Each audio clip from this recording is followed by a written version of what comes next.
Perfect timing. It's perfect. It's perfect, America. You know, some days you wake up, birds are singing, you know, and everything is green. It's a sea of green, if you will. Sea of green.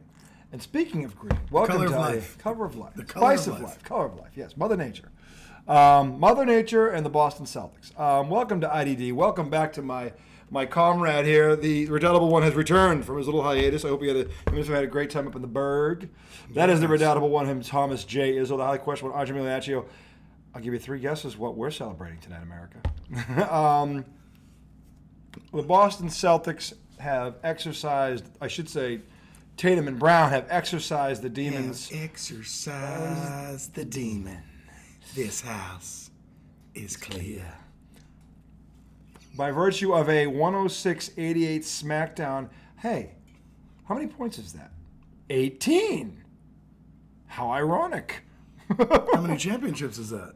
18. How ironic. How ironic. The Boston Celtics have finally crossed the finish line. And as Jaylen Brown alluded to in Game 3, which is a bit premature, but I'll forgive him because he was great, they have graduated. They have graduated. They are now a world champion. 2 things are very certain right now. The numbers 0 and 7 will be retired in the Raptors one day. That is certain now. And congratulations. He's 0, right? Tatum 7? Tatum is 0. Brown is 7. Okay. My bad. And, you know, if we're thinking about this, America, they were picked 1 year apart, and they were both picked 3rd. So if you put those 2 together, you have the number 33. I rest my case. Which is Patrick Ewing's number. Of course. And the guy hanging. His. And that guy. My bad. I forgot. A certain icon. certain He legend. might have been a little better than Ewing. Greatest nickname in the history of sports, the legend. Anyway, so, you know, he was watching up in the Berg. I was here with Anthony watching the game. Dude, you wouldn't text me. Because I was watching it. You know, my son, that was a father-son moment. Okay. When the Patriots won, he didn't get it. The last one, they won the Super Bowl. He was 5. He didn't really understand. He understands now. Like, he had texted me at work going, hey, I got my Tatum jersey. He was ready for this. Like, he had never done that shit. So it was a night to spend. And honestly, it was perfect. Because my dad and I got to watch a lot of these games during the Bird era together. And we sat together watching these championships. And it brought back great memories for me. And to be able to have that with my son was awesome. And you know what else was crazy? And Becky, my wife, will tell you this. Right before, and again, one of the greatest photos I've ever seen in sports was Tatum holding up his son. You've probably seen this photo by now with the confetti swooping all around them. I haven't seen it. Oh, I'll have to show it to you. That was the most confetti I've ever seen. Well, that was extra confetti. It was a long time coming. And I think... Give me a break. It was a long time coming. Fucking Knicks haven't won since the 70s. That's not what I'm talking about. Okay? I'm talking about for those 2 guys to get over this hurdle that... Look... It's like being drafted by the Yankees. It's like being drafted by the Lakers or the Canadians or the Patriots or the Packers or the Steelers or the Cowboys. One of those iconic franchises where you just walk in and the first thing you see is championships and the pressure's already there. And everybody goes, hey, yeah, you got to do that. That's literally what it is. And Tatum and Brown have had that hang over their heads for a long time. And I was so happy for the 2 of them. And they did it together. And they really don't give a shit who gets the credit. And honestly, that was what was taken away. And he said it before we went on there. They don't, Tatum, Brown was all class. And just like Tatum, they don't care. They're happy for each other. They're brothers.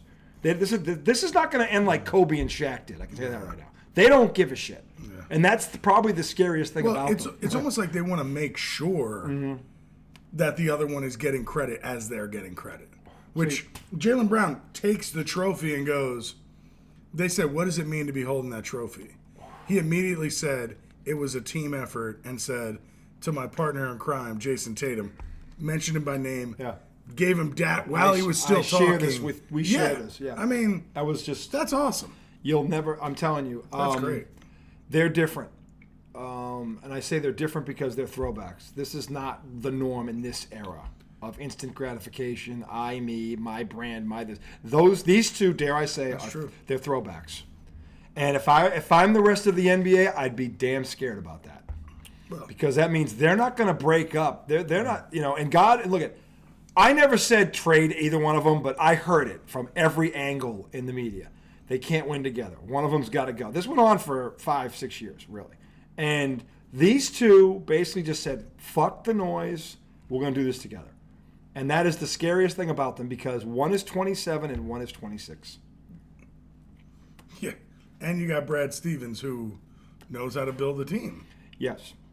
And they've got the perfect pieces around them.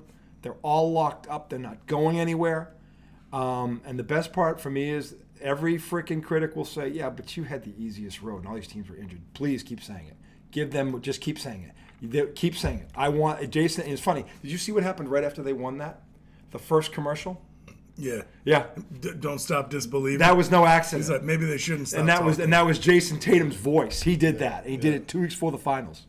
He did that. Okay. So don't stop disbelieving. That's a good moniker. Mm-hmm. So they get it.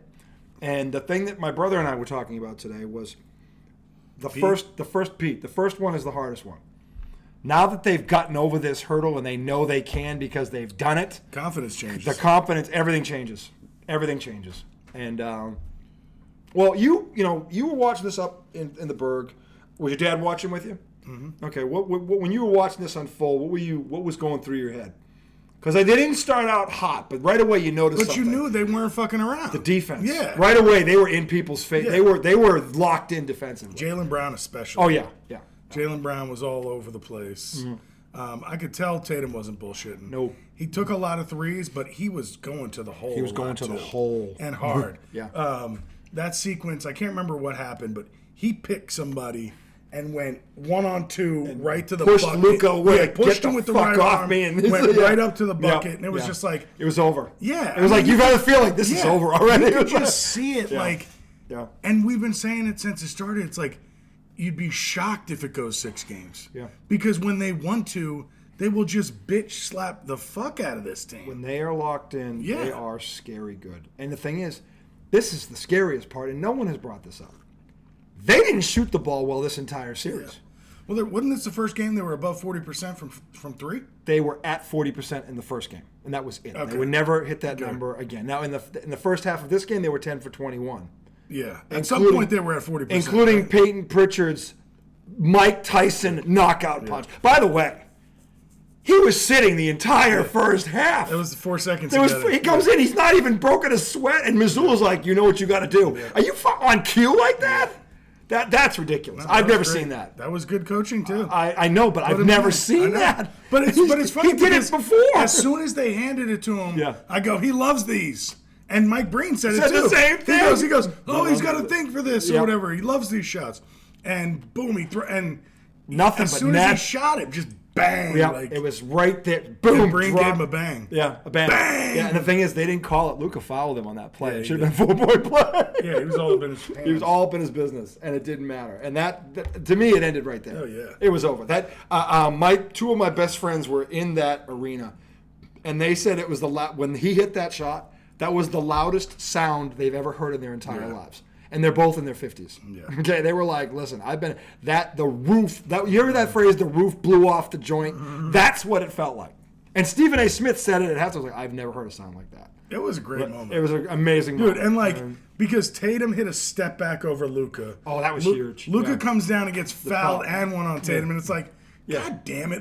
Because they closed the shit out of both first and second quarter. They closed both. They closed both. They did. And when Luka makes that and one, it wasn't like anything, but it was just like, damn it, It's like you almost don't let him out. Exactly. Don't let him breathe. Yeah, why? And then he gets that off the Luka missed free throw, and the whole team, like, fucking Drew Holiday jumps up in the air, like pounding his fist. Yeah. Tatum comes over to Pritchard, chest bump. Yeah, that was awesome. Like everything was working for them yesterday. Yeah. There was no way they were losing that game. No, it was easy to watch. And I didn't realize this. Mike Wilbon, I think, was the one who brought it to my attention. They go around and they ask players, would you like to be mic'd up? Tatum and Brown, before the game, mic'd me up, both of them. And Stephen A. Smith and Mike Wilbon, I haven't really seen a guy do that in the finals, before the game. No, mic me up now. They knew. Yeah. They were good. This was ending last night. This was not going back to Dallas. Okay, those two had it in their head. This was going to end. And the best part about it was it didn't matter if they shot well because they weren't going to let them breathe. Yeah. They weren't going to let them breathe tonight. And 88 points. How many times did they hold them under 100 in the series? Of the 5 games, four of them. Four of them. All wins, right? All the wins were under. I mean, the one time they won was the game. And I don't look at. I get what people are saying. That, well, they wanted to win it in Boston, but when you hear them talk about what happened in Game 4, that's not what it sounded like. No. From it to a man, they were like, we were too tensed up. We weren't ready for this. We were trying to be perfect, and it all fell apart. And then Mazzulla, and this is to your credit, Tom. I'm going to give you your flowers tonight too, because Mazzulla was the one. I've been very critical of Mazzulla. He has also graduated because he said to Tatum and Brown, and Tatum talked about this. Just go out there and have fun and play the game. Do you love playing basketball? Just play the game for the love of it and watch what happens.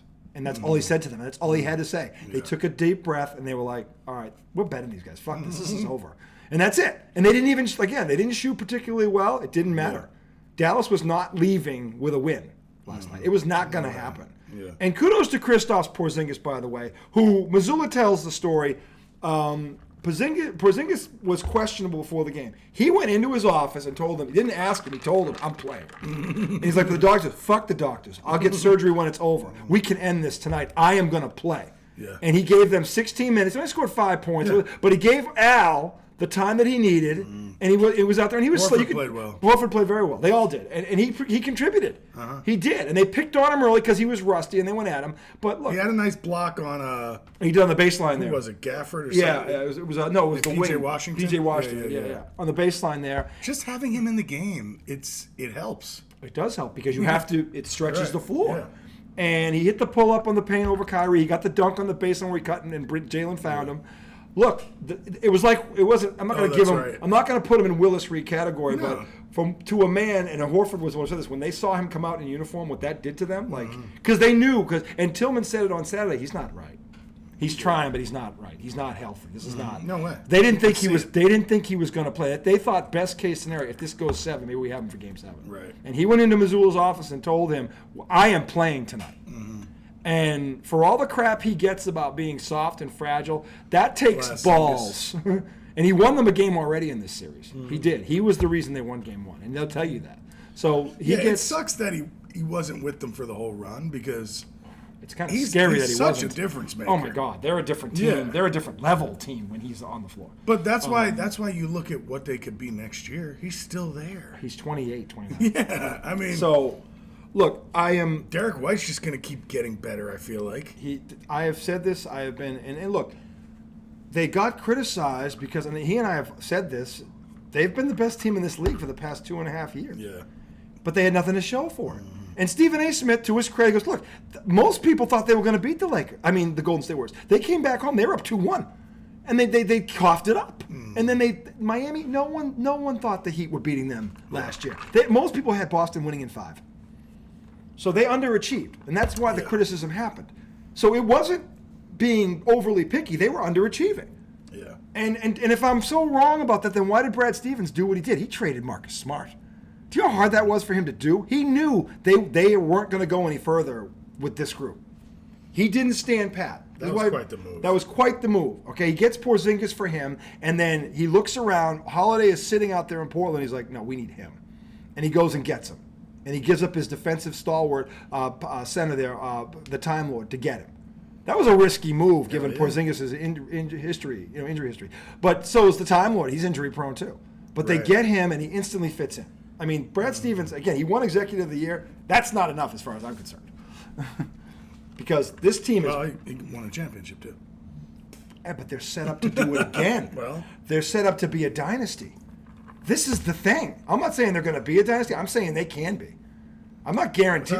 There's no guarantees. You can't account for injuries and all that shit. But I'm saying if this unit stays together and stays healthy, like reasonably healthy, like nothing like season ending, they have a shot to win next year without a doubt. And I get because so their road will be more difficult if the teams are healthy. They're still the best team when everybody else is healthy. The Knicks and the Sixers, if healthy, will have something to say about this. Right. And I love it because I love that. But Boston's still better than both. They are. They beat them both when they were healthy. So, pretty good margin. I'd say if they played healthy tomorrow, Boston beats them both. Well, they beat the Knicks in 6. I'd say they beat Philly in 5. The Knicks are better than Philly when they're healthy. No doubt. I agree. That's as things... Because the Knicks beat Philly when they weren't completely healthy. I'm saying the Knicks didn't have Randall and beat Philly. So I'm just saying that if the Knicks have all their weapons, they're again, I'll say it again, they're the biggest threat to the Celtics, and they are a legitimate threat, I might add. Would just be a good series, and that's the only the hater in me. They both play defense. The hater in me looks at this run to the championship. It was a little boring. That's the only part I wish was different. Because they just fucking mowed down everybody. The only thing I will say to that, I don't disagree with what he's saying. But after what I went through the last 2 years, I needed boring. Yeah. I couldn't take much more of this. I honestly couldn't. And then they just, for shits and giggles, they fucked with me in Game 4 and pulled a no-show. For whatever reason. Okay, so I'm like, are you fucking kidding me? But you look at the Stanley Cup. Florida did the same fucking thing. They did. It happens. It happens. And you said it happened to the Lakers against the Celtics when they lost by 40. But I'm not surprised at that because those two teams were so good that if you had, they wouldn't beat you. They'd embarrass you. The Celtics did it to the Lakers. The Lakers did it to the Celtics the year before. Yeah. They were as good as those two teams were. The other one was just good. Was just as good and could bury you if you didn't show up. Mm-hmm. That's what made the Celtics and the Lakers the greatest. That 80s, those two teams. Oh my God. And it still wasn't a fair matchup because at the end of the day, Magic and Kareem are two of the 5 greatest players that ever lived. As much as I love McHale and Parrish, they're no Kareem. Don't even get me started. That's a 6-time league MVP. Yeah. Who held the scoring title for 40 fucking years. The leading scorer. Okay. Magic walked into Kareem. Larry walked into a 29-win team. It's not the same thing. I'm sorry. So, but anyway, back to the present day.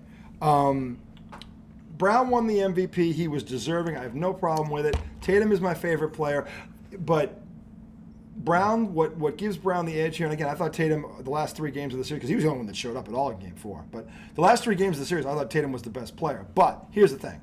Brown took on the assignment of Luka. Defense, yeah. And he said, he was mic'd up, and I think you heard this. He told Missoula, I got him 94 feet. Yeah. Well, he was in his jaw. He said, if he's in, leave me in. Mm-hmm. If Luka stays in, leave me in. Yep. Right? It was like... I'll only come out when he comes out. Take me out when he comes out. And that's leadership, by the way. That's leadership.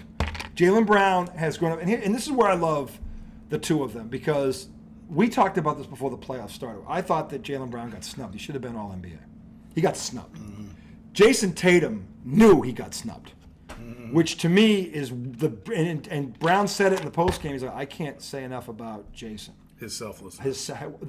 He wanted Brown to do what he did because he knows how good he is. Yeah. And he goes, you guys are sleeping on this guy. And the thing is today on First Take, somebody finally said it. Is there a better two-way guard in this league right now than Jaylen Brown? I don't think there is. They say Anthony Edwards, it's those two. I would agree with that. I put Edwards in that conversation. Edwards might shoot a little better. Brown's a better slasher. I think Brown's a better defender. Because I got news for you. No doubt. He couldn't stop. I'll tell you what. They didn't stop Luka. Edwards could never do to Luka what Brown did to him. Brown had Luka talking to himself. Yeah. And not only that, they attacked him. Yeah. Every chance they got, they attacked him. What was great about last night was Tatum and Brown were going to the basket. They're like, fuck you. Yeah. Okay, you're not stopping us. Yeah. I don't care who's in here. Yeah. It doesn't matter. There were a couple finishes where Tatum came off fucking beating his chest and looking at the play crowd. in the middle where Luka raped him and they didn't call the foul. Yeah. And he hit it off the glass and Luka's draped all over him like a cheat. And they didn't call it. I'm like, wow, Luka, you can't complain ever again after that. That was a rape. And Tatum made the shot anyway. Well, on the fast break play when Tatum shoved, Luka's looking at the ref. I'm like, you little bitch. What do you want them to call a fucking play like that? Give me a break. Dude. Of all the things and I don't give him enough credit when he gets things right, but of all the things he's hit out of the park, I think the Luka one might be the one he's hit the furthest. The biggest crier. He said he kind of brought it to my attention, and I watched him like he might be as bad as LeBron, but he was the one who saw it. This motherfucker cries about everything. And I didn't realize it because I wasn't locked in on him, but he was. And then when I started watching, I'm like, he might be as bad. Every play. Yeah. Every fucking play. Every play. Every goddamn play. And it hurts him. And it hurts the team. It hurts the team. It hurts the team. It hurt, and they started focusing on it. I can't remember which game it was when Wendy killed him, and it was Game 3 because he wasn't getting because he fouled out. Yeah. And by the way, of those 6 fouls, 3 of them were just boneheaded, blatant bullshit, stupid. That if he was thinking, he wouldn't have done. Yeah. Like the one of them, he fouls Derek White 86 feet from the basket. What the hell are you doing? Even the one he fouled out on, where he was blocking against. Yeah, you think you're going to take stopping Jaylen Brown in the open court? You're going to take a charge on Jaylen Brown in the open floor? Yeah. Have you seen Jaylen Brown in the open floor? I think the world has now seen him in the open floor. He's this version of James Worthy. With a better jump shot. He's fast as shit. He's so fast, and he's by you in one step. It's like, are you kidding me? And when he gets a full head of steam, forget it. Just forget it. Just forget it. Just call for help, get out of the way, but don't stand in there and try to take a charge when you're already moving. No. Yeah. And then he turned around, and I swear to God, if it wasn't Luka Doncic, they would never have reviewed that play. You remember when he yelled at the bench, you better fucking challenge. Yeah, you got challenged. They would never have reviewed that play. I'm like, are you fucking kidding me? That is a charge 100 times out of 100. You were totally out of position, and you had no business being there. The replay shows both his feet in the air, and he's going lateral. I'm like, that's a block 100 times out of 100. And then JJ Redick's going, yeah. I don't know. Oh, my God. The right foot is potentially down. You know, I hope he goes to the Lakers. I really do. They deserve each other. They deserve each other. They really do. I'm sorry. They just do. Dude, I loved, there was several times last night where Tatum went to the rim and missed, but I was like, that was a good shot.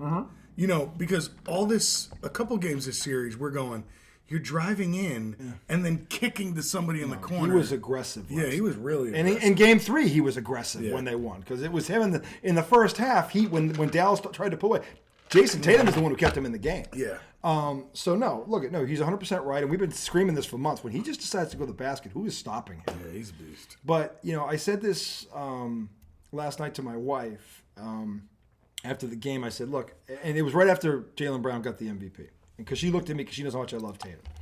And she goes, do you have a problem with him? I said, no, not at all. I love Jaylen Brown. Jaylen Brown has, God, please just work on your free throws. Please. I don't want to talk about this anymore. It's the only flaw in his game because he's done everything else.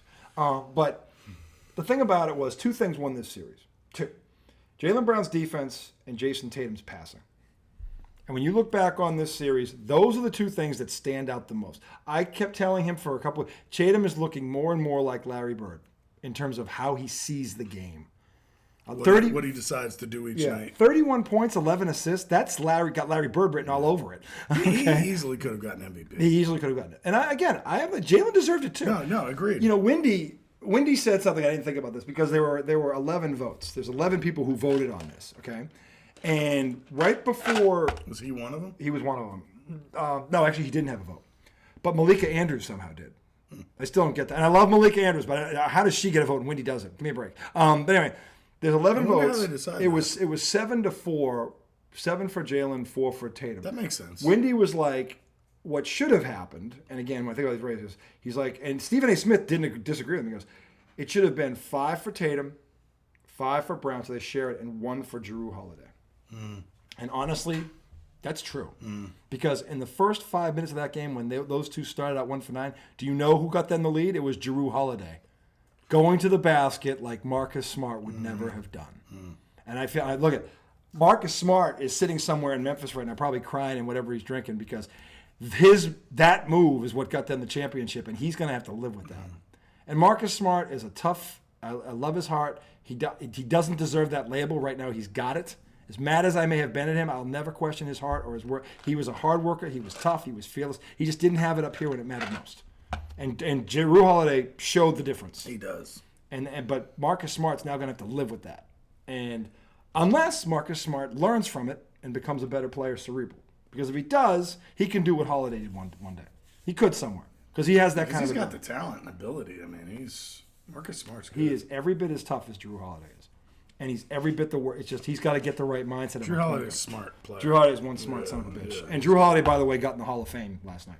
You think so? Oh, yeah. He's in the Hall of Fame. Well, that's his second chip. Yeah, but he's an all-time great defensive guard. And he's a better offensive player than people give him credit for. To me, that's the other thing. So you said Jaylen Brown's defense, which obviously is true. Yeah. But the thing you said going into it, and you could just see it in every game, the switching.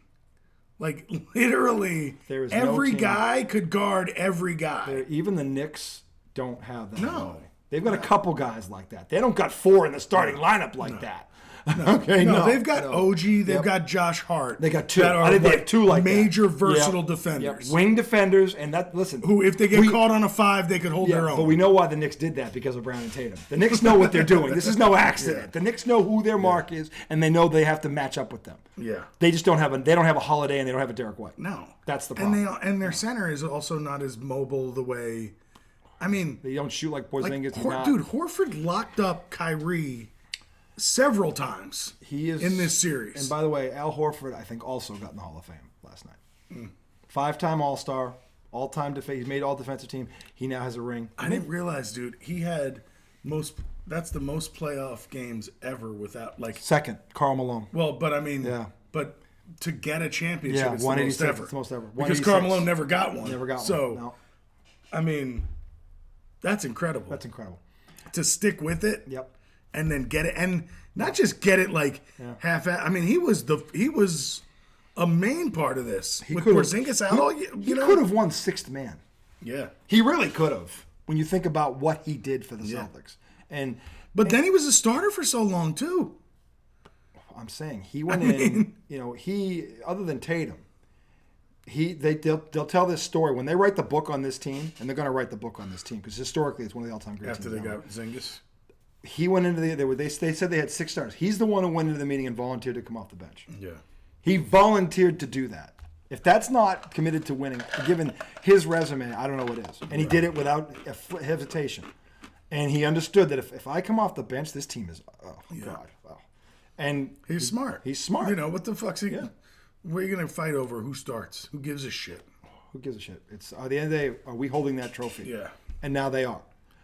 Which brings me to my question. My first question to you. And again, I'm always hesitant with this word. I've been very fortunate. I've been spoiled, let's be honest. But the dynasty word came up tonight.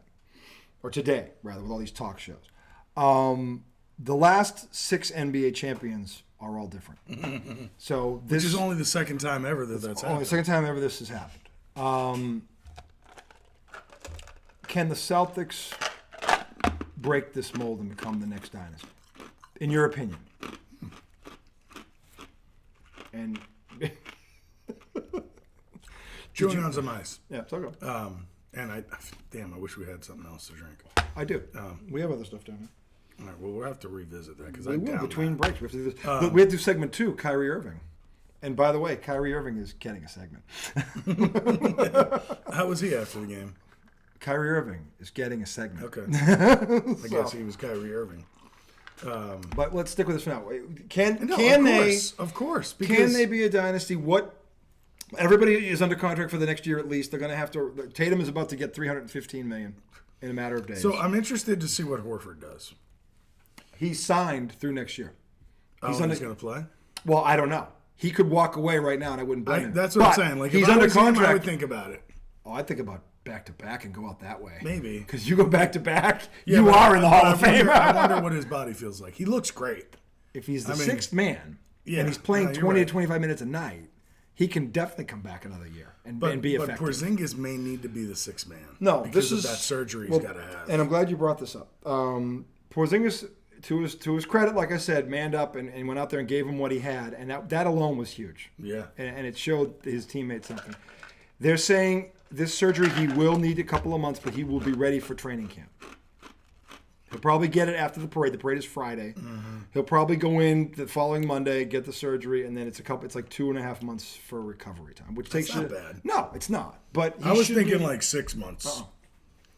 Just because they were talking about how rare it was. It's just rare in terms of where it is. Yeah. It's not rare in that you don't typically tear that tendon. No, it's just, but when you're over 7 feet tall. Yeah, your feet are weird. These weird things happen to guys. Look at Joel Embiid. I feel bad for Joel because honestly, it's not his fault that this has happened. Well, actually, that's true. He is a dirty motherfucker. Yeah. He proved that. I didn't think he was a dirty motherfucker, but he proved it. And I thought it was great that he came on in Game 4 there and said how much he hates the Celtics. And good, he's a Sixer. He should hate them. He's irrelevant. I wish he wasn't on there. Well, like I said, right now they're at best. Julius Randle was good last night.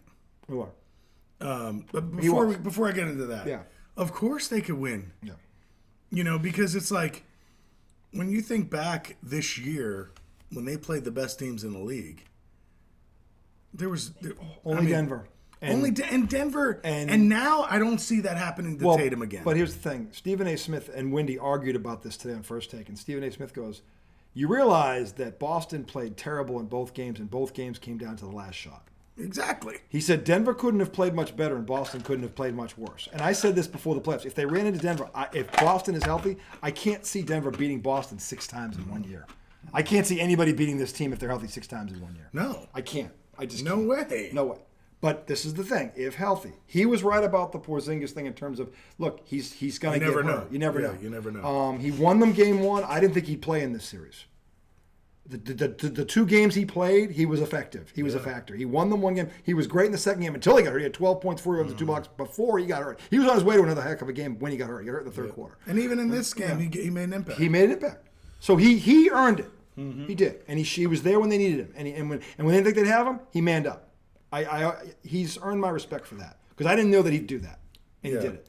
So I mean, I say yes to the dynasty, and to the repeat. But what do they got to do to make? Because again, you just mentioned 2 this is my concern. It's funny you brought these up because this is what's going on in the back of my head. The health of these 2 is everything. But again, this is as the roster currently stands. Yeah, so it really comes down to what Brad Stevens can do, because if you're Brad Stevens, knowing what you and I both know, and I think he knows it too. Yeah. What are you looking to find either in the draft? By the way, they have both their picks. Yeah. And they have the free agency. Who do you add to this roster? What's priority 1 in your mind? Priority 1? What's priority 1? What do you add to this roster? I mean, a big man depth, I think, would be nice. Even though you have it in Cornette and Tillman, like Cornette's not coming back this year. No, he's not. He's not coming back. They don't think he is. I hope he does, but they don't think he is. But he can't shoot the 3. He plays D. He blocks shots. He protects him. He can rebound. He runs the floor. Cornette can't shoot. Not from the 3. No. He has a 15-footer. He doesn't have a 3. No. I don't know that you need that. I mean, I guess, but if for some reason you don't have Porzingis and Horford, that would change how they play if their center can't shoot. You got to have a center that can shoot. You got to have a 5. I don't know that they have to win. No, they play that 5-out offense that makes them impossible to defend. Yeah. Because even Horford last night went to the basket and he went to the basket off the dribble. And he hit a couple threes. Yeah, and he hit a couple. I'm saying you got to have a 5 that can do that to make that offense complete. Yeah, so I don't know. I'd rather hear your opinion on that. I mean, just because, in the draft, we've talked about Zach Edey, but is he going to go early? You know what's funny? Or is he going to sit there? He was projected to fall to Boston at 30. I don't know why. He can't shoot the 3. Yeah, but he does everything else. I know. And by the way, on the block at 7'4", 300 pounds, he's a problem. Dude, I know. He has a post game. Imagine if he was your backup center. Oh my God! I would have known if Zach Edey falls in our lap at 30. I'm not going to cry about this. I would think first of all, I think the other 20 teams need their head examined because you're not going to tell me there are 30 players in this draft better than him. You're not going to tell me. So that. do they keep Peyton Pritchard? He's already under contract. He's under contract. Yep. Hauser? No, Hauser's up. They want to re-sign him though. Derek White has 1 year left. They're going to extend him. He's got a $120 million contract coming next season. So they're going to sign Tatum first, and then this luxury. Well, actually, the cap goes up too. So these guys the money's going to go up for everybody. Yeah, it's weird because I don't know. As the team stands, I feel like they could repeat, but it just seems like it's never that easy. It's not easy. Like something's going to happen next year. Well, this is the thing. Brad Stevens is going to have to make moves. Well, what stopped the Celtics in a way for is they started out 29-2, and then KG got hurt. And that's why they didn't repeat. And the Lakers beat Orlando. If KG didn't get hurt, Boston repeats. They would have killed the Lakers again if they had all those guys. But he got hurt in the 33rd game of the season and never played again. And he was 30. Now he's older than Porzingis. He was older. Sure. So, but he was very durable, and then that happened. So then the next year he comes back, they make the finals, but they didn't have the bench, and then Perkins got hurt, so they didn't have a 5. They had Wallace, but the David Stern's cronies, they decided Kobe's got to get his 5th ring. Because he's Kobe, and they got to have a Michael Jordan somewhere in the league. Because honestly, 13 fouls to 3 1/4 is disgusting in a Game 7. That's disgusting. So that still bothers me to this day. But because it was blatant, it was obvious. Like, wow, you're just giving it to him at this point.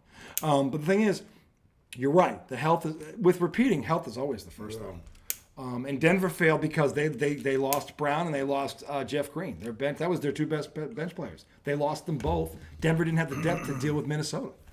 So the good news is they're not losing anything like that. Like if they lose Hauser, okay, you can replace that with you a can shooter. get a shooter. You can find Now a shooter. you want toughness too because Hauser gave you that. Hauser in the finals He was good. redeemed himself. He was good. He made up for two very bad. He was good in the first series. He stunk in the next two. Yeah, he couldn't hit a shot. But in the Dallas series, he was a factor in 3 of those games. He really was. He was good last night. 8 points, 4 He rebounds. had a couple threes coming off screens. 8 points. He had a pull-up in the lane when they needed a basket. He had 8 points, 4 rebounds, and he had a That block. was in the second half. Right? Yeah, he had a big basket when Dallas tried to make a run, and he kind of stopped it with that play. He went to the bat, pulled up, and the kid can shoot. If I'm Hauser, though, would I want to go somewhere else? I mean, if they can give him a bump. I mean, no one's going to pay outlandish money nobody's for gonna pay him. big money. Yeah, he's a good shooter, but they're not going to. I mean, is someone going to break the bank to get Sam Hauser? I don't know.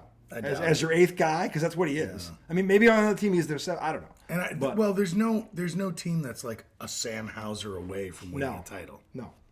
So because that's the only type of team that would Yeah. give him a lot of money. Yeah. No, you're right. So yeah, I mean, I don't know. What would be your move if you were the GM? Well, I think you do the draft is next week. Oh wow. I think it's next week. So my question is, when does free agency start? Obviously, you're picking 30, end of the first round. Look, Europe has a slew of tall white guys that can shoot. They just do. It's true. They do. Okay. So, and I know the scouts are already over there, and maybe Stevens has already targeted somebody we don't know about. Yeah. But if Zach Edey is sitting there at 30, because here's the thing about Zach Edey. And you need depth at center. Well, it's not just that. He's a rim protector, and he's a legit weapon on the post. Which if there's one thing the Celtics don't have, it's a guy who can go block to block, and you have to double him. You can't. He is 7'4", 300 pounds. He's bigger than Joel Embiid by a lot. Okay, he's bigger than Wembanyama by a lot. Okay, and he has a drop step, he has a jump hook. With the other hand, he makes his free throws, and he has a 15-foot jump shot. I can't believe he'd fall to 30, but he's projected to fall at the end of the first round. Yeah. So I don't get what. Yeah, and I mean that's true because sometimes it is frustrating when you watch the offense. Everybody is outside the 3-point line. It's a 3-point and contest. Drives you nuts. And you're like, my God, like you can't get anything to the basket because you got nobody in there. Like you can't start in and work your way out. There's no inside out game. Right. You know, it's and that like, was one of the great things about the game when we were growing back up. in the day. Back It in was the day. always inside out. Yeah, when you had, and again, that was the age of the great big man with Ewing and Robinson and Olajuwon and Parrish and Jabbar and I'd go on and on and on. Shaquille. You got to be kidding me. Look at that even Mutombo. All these guys. Yao The Ming. offense started by a lob passing down low. Yao Ming. Right. Remember how good Yao Ming was? Oh, my God. I mean, so no, they've had, I mean. And, you know, last night I noticed more Holiday started going to the baseline in that little, like, area that's open. Like, he wasn't on the block. He was just below it. Yeah, you know what I mean? And, waiting to see And who sometimes he would get a pass there, Yeah. and it would create something if somebody would cut. Yep. But they rarely have that kind of movement in their offense because everybody's on the outside. See, this is what Marcus Smart either was unwilling to do or didn't know to do. This is what Holiday understood. He goes, if I go down there, I can fuck this thing up royally for defenses because now he can actually finish too. He can finish with either hand, and he's a great passer. Yeah. The one where he threw in to Jaylen Brown for the dunk when they started that run at the end, he drills out, looks that way, and Brown comes in behind him and flushes it. Yeah. That started the run at the end of the first quarter. And then who made the pass to? Did he make the pass or was it Jaylen Brown to Porzingis for the dunk? That was Jaylen Brown. That was Brown. Yeah, Brown drove in and Porzingis snuck in. Same thing. He from snuck the in from the corner. Yeah, baseline exactly, and got the dunk on the other side. Yeah. No, I mean, when they move without the ball, and this is old 86 Boston Celtics shit, moving without the ball. Right. That's what they look like. And they learned, and this is where I give Joe Mazzulla credit because he added this to the offense. It wasn't just 5 out and chuck threes. Guys started moving without the ball and cutting to the basket, and Dallas didn't know what to do. And by the way, neither did anybody else. Yeah. Because they ran through the league doing this shit. So I give Mazzulla credit for that because he has evolved as a coach. He played his bench this year. He developed. He made them play defense. He demanded it. Okay. He used and he started movement off the ball, cutting and passing. And when they do that stuff, they're virtually unbeatable. Even if they don't shoot threes well, because they're going to get layups and dunks too. Yeah. So well, did you see the mic'd up moments where Mazzulla was like, I mean, all he was preaching was fundamentals. You know, it was like simple, just basic shit. We heard less about analytics and more about fundamentals. Yeah. This year. I can't remember some of the shit he was saying. He was saying passing, movement. Right. Get back on defense. Right. Defend transition. It was basic shit you hear at the freshman high school level because you're trying to teach those kids how to play. Right. He was saying this ain't about talent. This is about you doing the little things because you're so talented. You're better. If you do the little things, you're going to kill this team. And that's what. And again, we always talked about they don't do the little things. That's what drove me nuts for the past 2 years. If they just did the little things. And Missoula, to his point, was saying it in the huddle. And again, part of that is him. Part of that is Brad Stevens getting Sam Cassell and Van Gundy, by the way, who just took the Clippers job. Yeah, I'm going to miss Van Gundy. He was a breath I wonder of fresh why air. he's going. Maybe, I guess probably more. Tyrone Lue. They were on a staff together in Houston, and when he was in Houston, and Lue He's wants like the head assistant now. Well, Lue saw what he did in Boston. It's like, we need that motherfucker, and he's got a relationship with him. So no, it's a smart move. Yeah. If you're the Clippers, yeah. Because if you're the Clippers, you're thinking if Kawhi Leonard had played, that could have been us. Because they took them 6 and Kawhi didn't play. So I don't blame Tyronn Lue for doing that one bit. Oh, yeah. Makes total sense. So, I mean, but again, the Clippers have a different problem. They have aging veterans. They have a problem. They've got to get younger. That's different. And he'll make them better defensively. He will.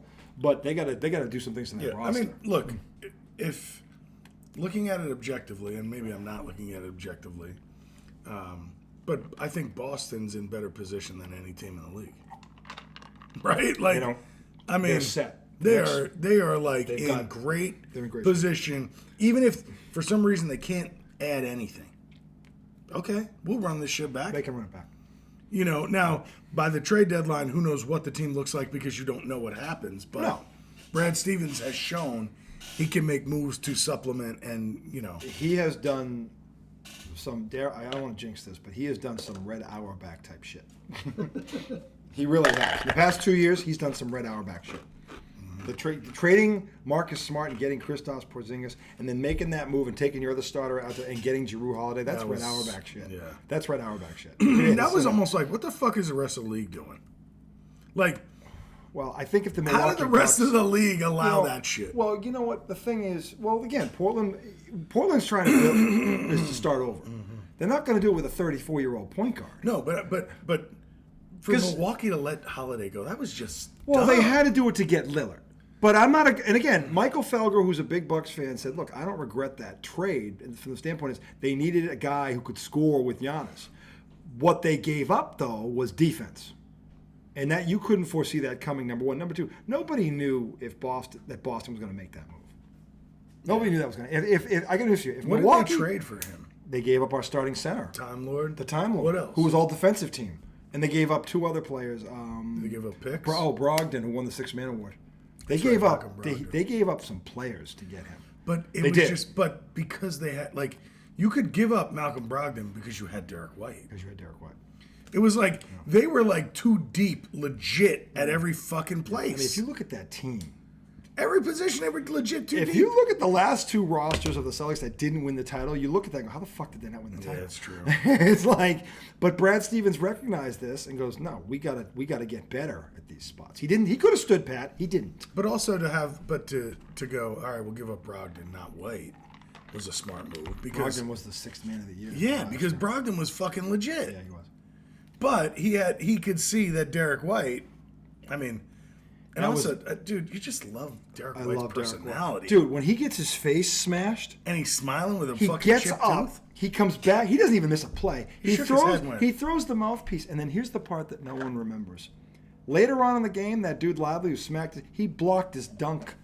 Do you remember this? Yeah. He blocked his dunk. Yeah. I was like, and they're talking about it. I don't know if it was JJ or Mike Breen. They're like, what other 6'4" guard do you know that's willing? And I was saying, I was like, yeah, because he's not out there trying to be cool. No. He's like, I'm going to try to block this shot. I don't give a fuck if you dunk in my face. I don't care. Yeah. Yep. And yeah. Did you see the moment where Brown walked up to him and said, boy, you ugly? Yeah. And he's smiling with the fucking Dumb and Dumber God. tooth. Like, you love guys like that. Well, what he said, did you hear what he said on the podium? No. They interviewed Derek White. White. I said, Derek, you lost a tooth. Are you all right? He's like, hey, man, I'll lose all my teeth for a championship. The crowd just loved that. The crowd erupted when he said that. That was awesome. But that's the kind of team they have. You know, he said it. They're likable. He's right. They're likable. They're humble. They bought in. They don't give a shit who gets the credit. And that, to me, is the most dangerous thing about them. And by the way, because he doesn't know this, but I do because I grew up, every Celtic team that won a championship, that was their attitude. That's why the Celtics are the Celtics. That's why everybody talks about, well, LA has all this talent. Yeah, but they're 3-9 against Boston. Because team basketball trumps superstars all the time. Well, that's what the owner said. Yeah. When he got interviewed. Yeah. He said they played like a team. They played Celtic basketball. They played Celtic basketball. That's why the Celtics are the greatest franchise in the history of the NBA, because they've been the best. They've had the best team 18 times. Yeah, and maybe even the owner said. He was right. You know, gave everybody props, gave the players props, really spoke up Mazzulla. He should have. When you think about Joe Mazzulla, and we've given him shit. You've given him a lot of shit. That dude is fucking 35. He was a Division II coach 10 years ago. 35 years old. In 10 years, he went from a Division II basketball coach to the coach of the world champion Boston Celtics. And he's managing those personalities? I don't care who you are. That is fucking... that is an ascension. That's an ascension. That's an ascension. So anyway, we're going to take a break for segment 2. We want to come back. Segment 2, Kyrie Irving. We need to talk. I don't know what's going to happen here. I know. That's why he doesn't know, but I think he's going to like it. Anyway, segment 2 coming right up. It is a Boston Celtics Championship Tuesday. Banner 18. I'm here with my best buddy. We have stogies. We're going to make a cocktail too between them. Yeah, we got to figure it out. We're going to figure out a cocktail. We'll come back. Segment 2. Kyrie Irving, Luka Doncic, and the more on the Celtics. We'll see you coming right up. I haven't seen anything. Wait, the 18-time world champion, Boston Celtics.